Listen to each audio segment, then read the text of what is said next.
If you don't love your work, you're never going to be great at it.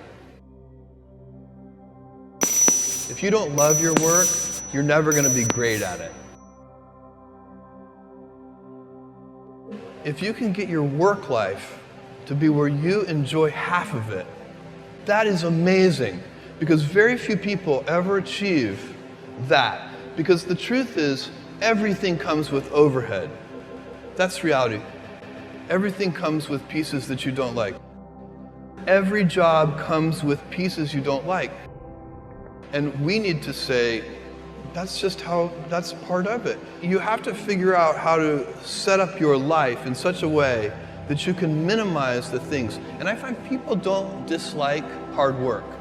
What people dislike is being out of control. Like they can't control their life, they can't control their environment. This happens to me when I get overscheduled. I hate being overscheduled. I want some time to be able to think and free myself. We all have the same amount of time in the world. Nobody has more time than anybody else.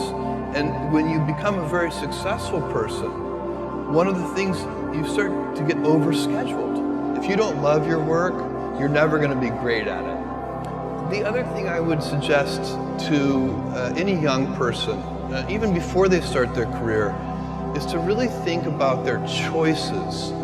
Because I find young people, and when I was young, I made this mistake too. You can get very fixed on your gifts. So everybody has gifts. You know, you have gifts and you have things that you didn't get gifted. Maybe you're extremely beautiful, maybe you're extremely good at mathematics, there are a lot of things that you can be given. But those things can confuse you because they're not the things that construct your life. It's your choices that construct your life, not your gifts. You can celebrate your gifts, be proud of them, be happy of them. Actually, don't be proud of them, be celebratory of them, but you can't be proud because they're gifts. They were given to you. You didn't earn them. You can only be proud of the things you earn. And so, as I got older, I started to realize I wasn't proud of my gifts. I was always good at school. School was always easy for me, and I was always proud that I was a great student. I got A's in all my classes. I was good at math, all of that. And I thought that's who I was, but it's not true. Those are the things that are gifts. What was hard for me is deciding to work hard, deciding to use my gifts in certain ways, to challenge myself, to do things that I didn't think I could do, to put myself in uncomfortable situations.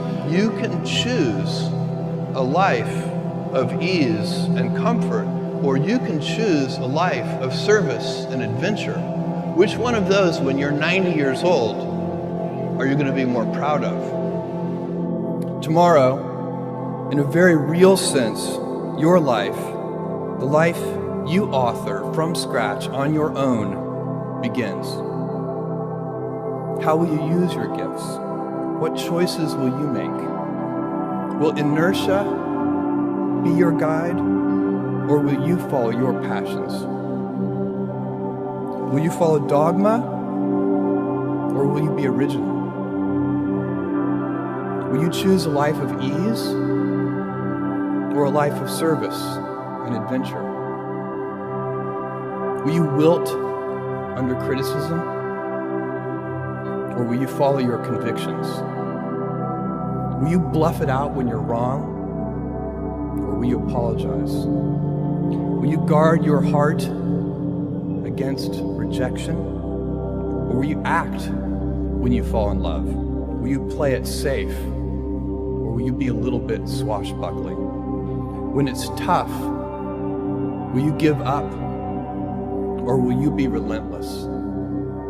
Will you be a cynic, or will you be a builder? Will you be clever at the expense of others, or will you be kind? Tomorrow, and in a quiet moment of reflection, narrating for only yourself the most personal version of your life story, the telling that will be most compact and meaningful will be the series of choices you have made. In the end, we are our choices. Build yourself a great story.